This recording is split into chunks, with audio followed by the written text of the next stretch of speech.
రాజీనామా చేసి తొలిసారిగా రాజమండ్రి వచ్చిన ఉండవల్లి అరుణ్ కుమార్ కు అపూర్వ స్వాగతం లభించింది. కార్యకర్తలు, అభిమానులు, నాయకులు ఉండవల్లి అరుణ్ కుమార్ ను మధుపూడి విమానాశ్రయం నుంచి ప్రదర్శనగా తీసుకొచ్చారు.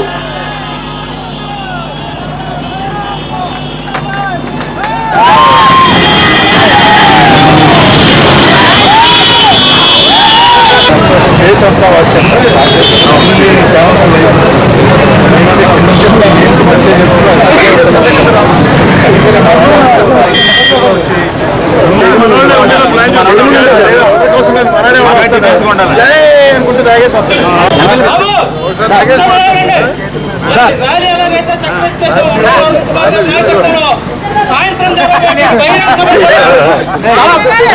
సక్సెస్ చేయాలి. ఆ సక్సెస్ వెనకే మనకు సంబంధించిన ఆత్మాభిమానం దాగి ఉంటది. దయచేసి ఆ మీటింగ్ సక్సెస్ చేయండి. అరుణ్ కుమార్ గారి నాయకత్వాన్ని బలపరచండి.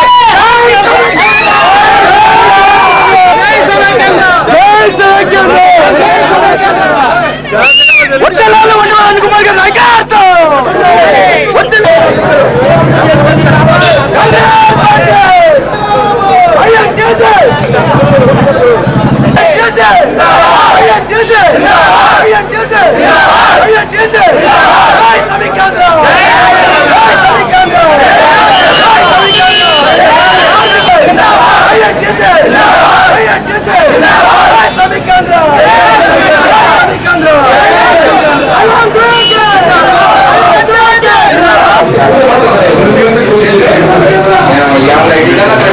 సార్ మళ్ళీ మా ఊరి నుంచి మళ్ళీ ఇప్పుడు మీరు ఎప్పుడు వెళ్ళమంటారు?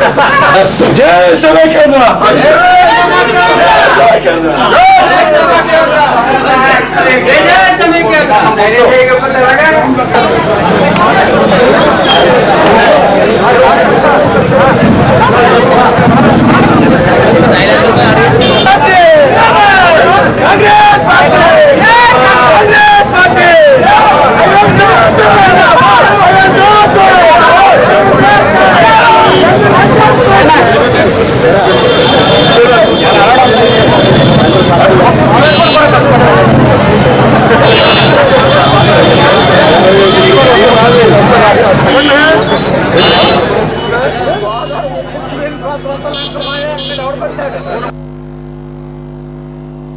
రాష్ట్ర విభజనను వ్యతిరేకిస్తూ సమైక్యాంధ్రను కొనసాగించాలని కోరుతూ స్థానిక 39వ వార్డు లింగంపేట డి బ్లాక్ వద్ద భారీ ర్యాలీని రెడ్డి ముత్యాలరావు ఆధ్వర్యంలో నిర్వహించారు. వైఎస్ఆర్సీపీ నాయకులు గుత్తుల మురళీధరరావు, పతివాడ రమేష్ బాబు, గూడాల జాన్సన్లు ఈ కార్యక్రమానికి నాయకత్వం వహించారు. ఈ సందర్భంగా కేసీఆర్ దిష్టిబొమ్మను దగ్ధం చేశారు. సమైక్యాంధ్రను కొనసాగించాలని కోరుతూ గుత్తుల మురళీధరరావు ఆధ్వర్యంలో స్థానిక ఆర్ట్స్ కళాశాల వద్ద ఎన్టీఆర్ విగ్రహం వద్ద ఆదివారం వినూత్న రీతిలో కార్యక్రమం చేశారు. తెలుగుదేశం పార్టీ అధ్యక్షుడు చంద్రబాబు, కేంద్ర మంత్రి పురంధరేశ్వర్ల మనస్సు మార్చి సమైక్యాంధ్రకు సానుకూలంగా స్పందించే విధంగా వారికి మంచి బుద్ధి ప్రసాదించాలని కోరుతూ దివంగత ముఖ్యమంత్రి, తెలుగుదేశం పార్టీ వ్యవస్థాపకుడు, తెలుగు జాతి ఖ్యాతిని నలుదిశలా వ్యాపింపజేసిన ఎన్టీఆర్ విగ్రహానికి వినతి పత్రం సమర్పించారు.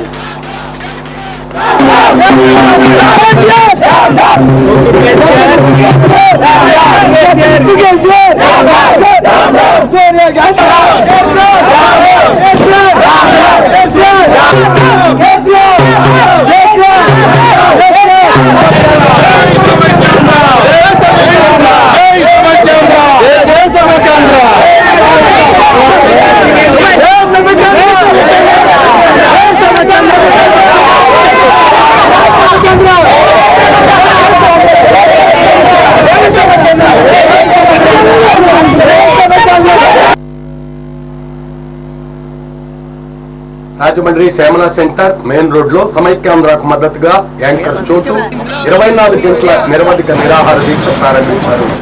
ఈ కార్యక్రమానికి మంచి స్పందన లభించింది. పలువురు ప్రముఖులు విచ్చేసి మద్దతు తెలియజేశారు. వైఎస్ఆర్సీపీ నాయకులు దంగేటి వీరబాబు తదితరులు యాంకర్ చోటుకు మద్దతుగా దీక్షలు చేపట్టారు. ప్రభుత్వం స్పందించకపోతే సమైక్యాంధ్ర ఉద్యమాన్ని మరింత ఉధృతం చేస్తామని హెచ్చరించారు.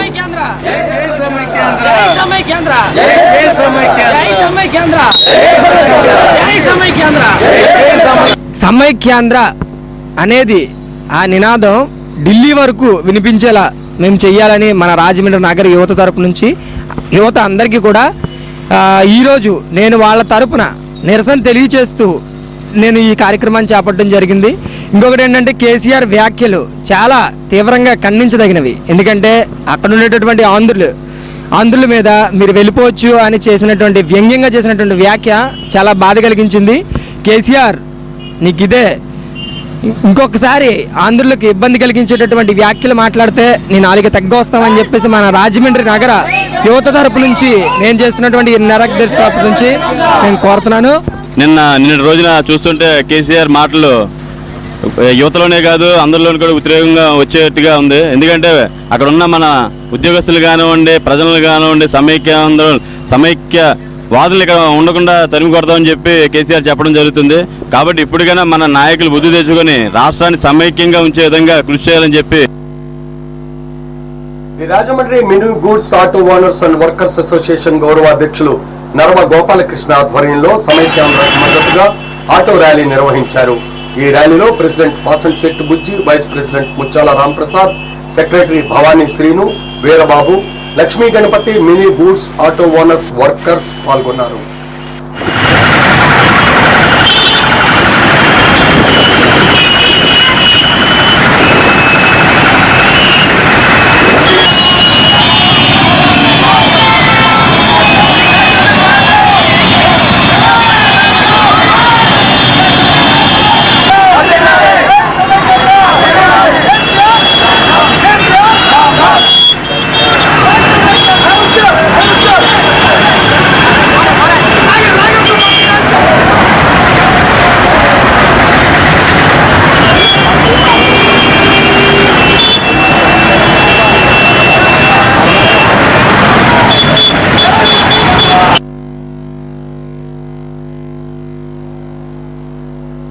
గోదావరి ఉధృతంగా ప్రవహిస్తోంది. 3వ ప్రమాద హెచ్చరిక దాటి వరద నీరు ప్రవహిస్తుంది. రాజమండ్రి గౌతమి ఘాట్ లోకి వరద నీరు వచ్చేసింది. ఘాట్ లోపలకు ఎవరూ వెళ్లకుండా గట్టి బందోబస్తు చేశారు.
సమైక్యాంధ్ర చర్చ గురించి మాట్లాడుతూ Rajahmundry cooperative bank employees association అధ్యక్షులు ఏవివి సత్యనారాయణ మనతో ఉన్నారు. నమస్కారం సత్యనారాయణ గారు. సమైక్యాంధ్ర ఉద్యమం చాలా ఉధృతంగా ఉంది. ప్రజలు, విద్యార్థులు, వర్తకులు అందరూ సమైక్యాంధ్ర కావాలని కోరుకుంటున్నారు. అంటే హైదరాబాద్, తెలంగాణ 10 జిల్లాలతో హైదరాబాద్ని ఇచ్చేశారని కాంగ్రెస్ వాళ్ళ మీద కొంత అపోహ ఉంది. మొత్తం అపోహ ఉంది. దీనికి అసలు ఎవరి తప్పని మీ అభిప్రాయం? పొద్దున్నీ కూడా నేను డిస్కషన్స్లో అవన్నీ ఫాలో అవుతున్నాను. ప్రతి నాయకుడు కూడా నేషనల్ ఛానల్స్ ఇవన్నీ చూస్తుంటే ఒకళ్ళ మీద ఒకళ్ళు నీ వల్ల పోయిందని చెప్పుకుంటున్నారు, కానీ అసలు విషయం ఎవరు పట్టించుకోవట్లా. ఇప్పుడు అందరూ పొద్దున్నీ అనుకున్నట్టుగా అందరికీ తెలుసు, చిన్నపిల్లాడు కూడా తెలుసు. ఇది జరిగిందల్లా సోనియా గాంధీ గారి పుణ్యం అంటూ జరిగింది. ఇది ఆవిడ తన కొడుకుని ప్రధానమంత్రి చేయడానికి ఎక్కువ ఓట్లు సంపాదించుకోవాలి, ఎక్కువ ఎంపీ సీట్లు కావాలనే ఉద్దేశంతో, ఎక్కడ బలంగా ఉంటుంది, ఆంధ్రాలో బాగుంటుందా తెలంగాణలో బాగుంటుందనే ఉద్దేశంతో తీసుకొని ఆవిడ తెలంగాణ అయితే బాగుంటుందని కేసీఆర్ గారితో ఒక ఒప్పందం కుదుర్చుకున్నట్టుగా ఎప్పటి నుంచో మనకు ముందు నుంచి అంటుంది. ఆయన చెప్తున్న విధంగా ఏంటంటే తెలంగాణ వేస్తే మేము టీఆర్ఎస్ని కాంగ్రెస్లో విలీనం చేస్తామని ఆయన చెప్పడం, ఇవన్నీ దాని ఆధారంగాను ఆ ఓట్ల గురించే చూస్తున్నారు. కానీ ఆంధ్ర ప్రజల యొక్క మనోభావాలు ఎలాగుంటాయి, వాళ్ళు ఏం చేస్తారని ఆలోచించకుండా తీసుకున్న స్వలాభంతో కూడిన నిర్ణయం అని చెప్పింది మేము అందరూ ఫీల్ అవుతున్నాం. అంటే మీరు బ్యాంక్ ఎంప్లాయీస్ అధ్యక్షులుగా ఉన్నారు మీరు, అంటే మీకు రాజకీయంగా మీకు ఒక పార్టీ ఉన్నదో లేదో కానీ అంటే పార్టీ పరంగా ఆలోచిస్తున్నారా లేకపోతే మీరు అన్నది నేను జనరల్ గా ఎంప్లాయీస్ యూనియన్ అంటే we are affiliated to communist party of India. కానీ పార్టీకి కంటే ముందు నేను ఒక ఆంధ్రాలో పుట్టి ఆంధ్రాలో గోదావరి వాటర్ తాగినవాడిని. ఆ ఫీలింగ్ నాకు ఎప్పుడు ఉంటుంది. ఆ ఫీలింగ్తోనే మాట్లాడతాను. నేను మొట్టమొదటి జాయిన్ అయింది తెలంగాణలో బోధనలోను. అక్కడి నుంచి ఇక్కడికి వచ్చా. అక్కడ పరిస్థితులు ఇక్కడ పరిస్థితులు నాకు తెలుసు. అప్పుడు నేను 50-60లో అక్కడ ల్యాండ్స్ అయి ఉండేవి. అక్కడ పరిస్థితులు నిజాం సాగర్లో నీళ్లు వేరేగా ఊరికినే రోడ్ల మీద పడి వెళ్ళిపోతుంటే మన ఆంధ్రావాసులు అక్కడికి వెళ్ళి దాన్ని అక్కడ డెవలప్ చేసి వ్యవసాయాన్ని అది ఇలా చేయాలని నేర్పారు.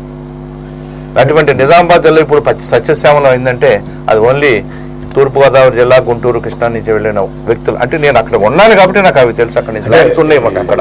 ఇప్పుడు మీరు అనే దాని ప్రకారం ఒక హైదరాబాద్ కాకుండా మిగతా తెలంగాణలో 10 జిల్లాల్లో కొన్ని జిల్లాలు మన ఆంధ్ర వాళ్ళు కరీంనగర్ తీసుకోండి, కొన్ని చాలా జిల్లాలు అక్కడ మన వాళ్ళు చేసిన డెవలప్మెంట్ అనేది జరిగింది. ఇప్పుడు మరి వాళ్ళకి ఆ 10 జిల్లాల్లో కూడా సస్యశ్యామలు అన్నప్పుడు హైదరాబాద్ గురించి వాళ్ళు అంత పట్టుదల ఉన్నది అంటే మనలాగే వాళ్ళకి పట్టుదల ఉంది కదా. పట్టుదల అంటే మనం డెవలప్ చేసామండి, మనం విత్తనాలు వేసాం అక్కడ.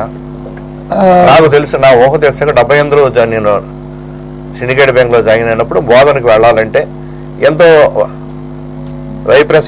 దూరం వెళ్ళవలసి వస్తుంది. బోధనలో చాలా కష్టంగా వెళ్ళడానికి, ట్రైన్ ఉదయం ఎక్కితే సాయంకాలానికి వెళ్ళదు. అటువంటి డెవలప్ అయింది. ఈ రోజు డైరెక్ట్ గా విశాఖపట్నం నుంచి మనం బోధన వెళ్ళగలుగుతున్నాం. అక్కడ నిజామాబాద్ దాకా ట్రైన్స్ ఉన్నాయి.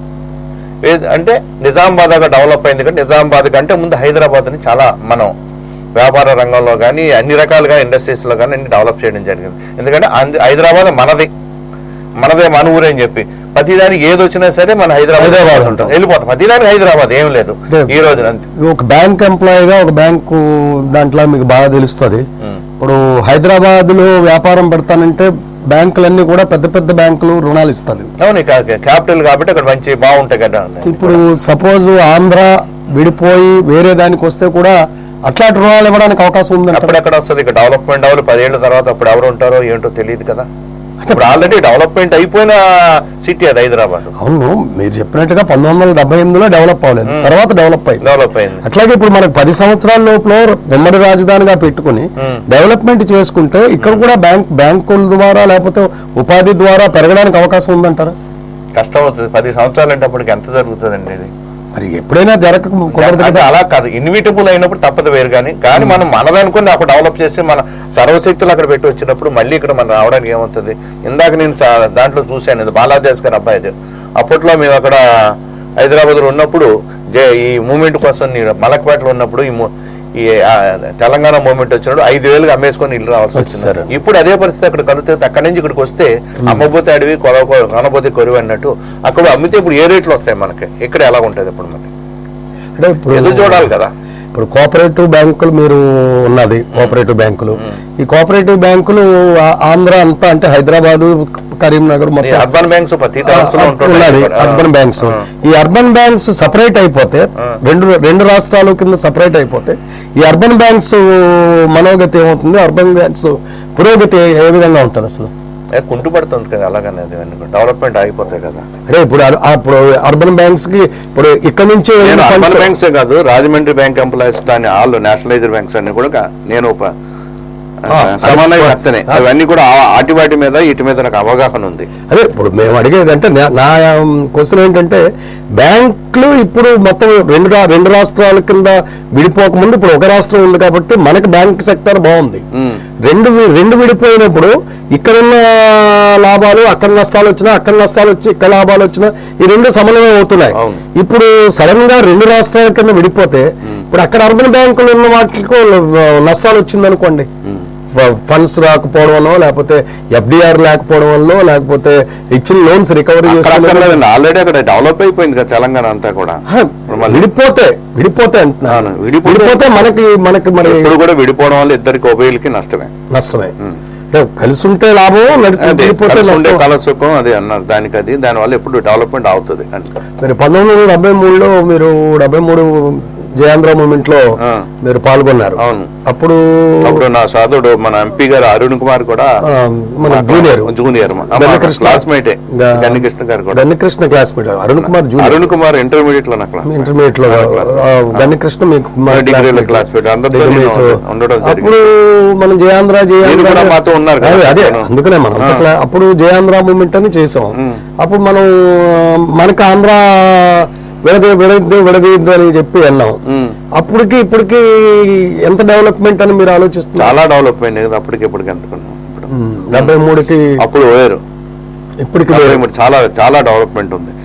అప్పుడు ఏంటంటే రాజకీయ నాయకులు కూడా అందరూ మనం ఇందాక ఎవరో చెప్తూ జిత్తు మోహన్ మిత్ర గారు ఎవరో చెప్తూ బత్తిన మల్లికార్జున గారు ఎంపీని ఎమ్మెల్యే గారు ఆయన రిజైన్ చేయకపోతే హడావుడి చేసి ఆయన చేయడం ఇప్పుడు ఏమో అనిపించట్లేదండి. ఇప్పుడు మాత్రం మాకు అనిపించేది ఏంటంటే ఇప్పుడు ఏమో వాలంటీర్గా చేయట్లేదు, ఇవి ఎంతవరకు నిలబడతాయని చెప్పి నా వ్యక్తిగతంగా అయితే నేను నమ్మట్లేదు. దానికి ఇప్పుడు రాజీనామాలు స్పీకర్ కాదు అది అవుతాయని అనుకోవట్లేదు. ఈ ఉద్యమం కాదు ఇంతకు ముందు. ఇప్పుడు మాత్రం రాజకీయ నాయకులు చిత్తశుద్ధి ఉందని అనుకోవట్లేదండి. ఎవరైనా వచ్చి ఎవరి మట్టికి వాళ్ళే వచ్చి ఏదోదో మాట్లాడతారే కానీ వాళ్ళ పార్టీ స్టాండ్ వీళ్ళ వల్ల జరిగింది వీళ్ళని అనుకుంటున్నారు. కానీ ఇప్పటికీ కూడా తెలంగాణ మూవ్మెంట్ ఎట్లా జరిగింది, ఇప్పుడు మనం సమైక్యాంధ్ర మూవ్మెంట్ ఎంత ఆలోచించుకుంటే వాళ్ళు ఏ పార్టీలో కాంగ్రెస్ ఉన్నా కూడా టీఆర్ఎస్ ఉన్నా కూడా ప్యారలల్ గా బ్రహ్మాండంగా చేసుకొచ్చారు. కానీ ఇక్కడ ఆ సమన్వయ లోపం మనకి ఇక్కడ కనిపిస్తుంది. సడన్ గా వచ్చింది కాబట్టి ఇప్పుడు మనం అసలు ఇక్కడ మన ఆంధ్రాలో మనం ఈ ఉద్యమం చాలా మంది చెప్తున్నారు ఏంటంటే అనుకోకుండా అసలు ఇస్తారా ఎవరా 7 సంవత్సరాల నుంచి నాంచుకుంటూ పులి మేక కథలాగా అయిపోయింది. ఇదిగో పులి అంటే నిజంగా పులి వచ్చినప్పుడు అట్లాగా అయిపోయి మనం సడన్ గా రావడం వల్ల వచ్చింది. అది మాత్రం తప్పు. 100 మంది వ్యక్తులకి 5-6 నెలల ముందే వాసన వచ్చింది, అందరికీ తెలుసు.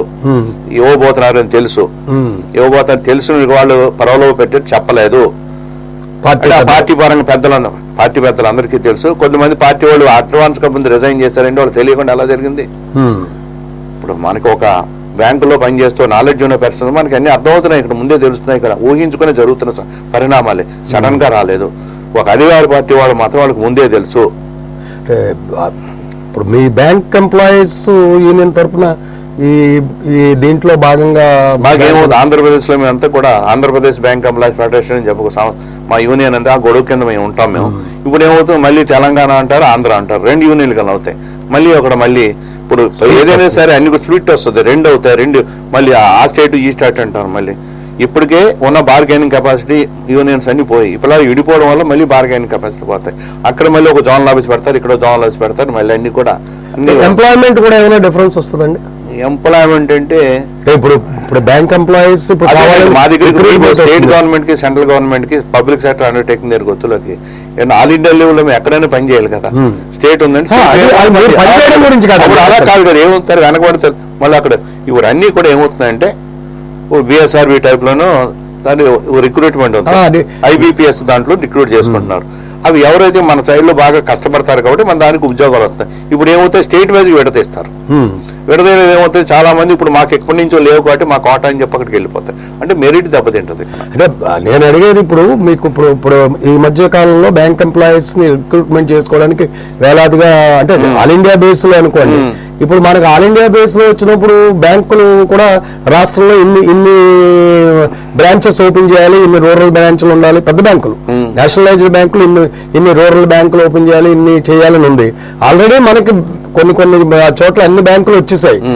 చిన్న పల్లెల్లో వచ్చేసాయి, చిన్న పట్టణాల్లో 3 బ్రాంచ్లు ఉన్నాయి, 2 బ్రాంచ్లు ఉన్నాయి.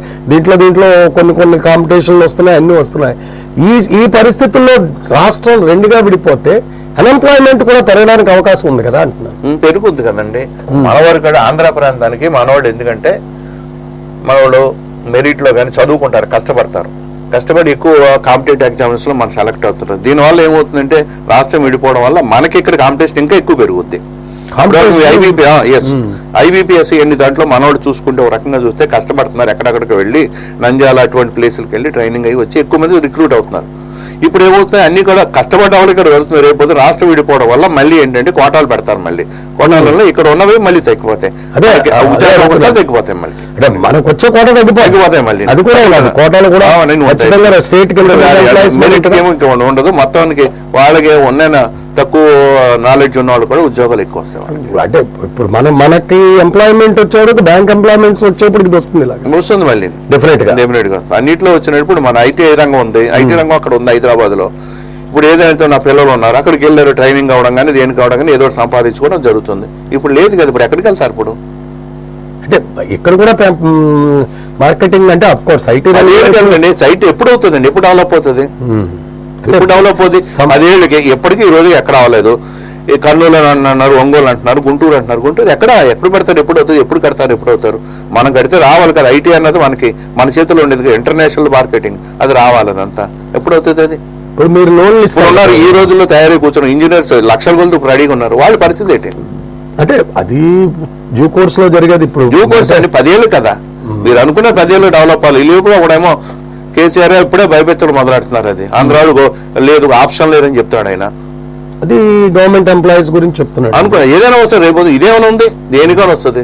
మీరు చుట్టుపక్కల అక్కడ అన్ని కూడా అలాగ ఒకటి కాదు కదండి, రౌడీజం పెరిగిపోద్ది అక్కడ. మీరు అదే సెటిల్మెంట్ లో ఎన్ని గొడవలు వచ్చాయి, చాలా మంది నక్సలైట్లు అదే కదా తెలంగాణ ఇవ్వడం వల్ల వచ్చి జరిగేది అదే అంటున్నారు కదా. ఇందాక మీకు డిస్కషన్ ఎవరు చెప్పడం జరిగింది, తెలంగాణ యాజిటేషన్ లో నక్సలైట్స్ మాజీ నక్సలైట్ ప్రముఖత వహించి వాళ్ళు ఉపయోగపడ్డారు. దాంట్లో మన దాంట్లో శ్రీకాకుళం ఎవరు చేయడం మనం చేసుకోవాల్సి వచ్చింది. కాబట్టి మన అంత ఉధృతం రాలేదని చెప్పి పొద్దున్న చెప్పిన వక్తలు చెప్తున్నారు. అంటే అది కామన్ గా నిజంగా కూడా అంతే. మీరు ఒక పార్టీకి అభిమాని, ఒక పార్టీలో కూడా మీకు తెలుసు, ఒక అంటే రాజకీయ పార్టీకి మీరు డైరెక్ట్ గా కాకపోయినా పార్టీ స్టాండ్ లో ఉండకపోయినా యూనియన్ పరంగా కానీ మేము ఏ రాజకీయ పార్టీ కాదు. అలాగే యూనియన్ తరఫున కూడా మీరు ఈ ఉద్యమంలో పాలు పంచుకుంటారు. ఖచ్చితంగా మీరు అందరూ పాలు పంచుకుంటారు. వీలైతే బ్యాంకులు కట్టే మేము కూడా సాంఘిక బహిష్కరణలు కానీ అటువంటివి చేయడానికి కూడా మా వంతు మేము ఉద్యోగస్తులు ఏ లెవెల్లో మా లెవెల్లో మేము చేస్తాం. పొద్దు నుంచి అందరూ కూడా నా లాయర్స్ వాళ్ళు చెప్తున్నారు, అహింస పద్ధతులు పోకూడదు, నాన్ వైలెన్స్ అన్ని వెళ్లకుండా అన్ని చేస్తే చట్టపరిస్థితులు అన్ని చేయాలంటే మేము కూడా అందరితో పాలు పంచుకుంటూ ఆంధ్ర వాళ్ళు కదా ఇక్కడ పుట్టిన గోదావరి నీళ్ళు తాగి ఇక్కడ ఆంధ్ర ఉన్న వాళ్ళకి మా భావంతో మాత్రం మేము పోషిస్తాం. అంటే మన అందరి ఉద్దేశం సమైక్యాంధ్ర, హైదరాబాద్ కలిసి ఉండాలి, మనం ఎప్పుడూ విడిపోకూడదనే ఉంది. ఇది సత్యనారాయణ గారితో డిస్కషన్. థ్యాంక్ యూ సత్యనారాయణ గారు. మరో చర్చ కొనసాగించే వరకు బ్రేక్.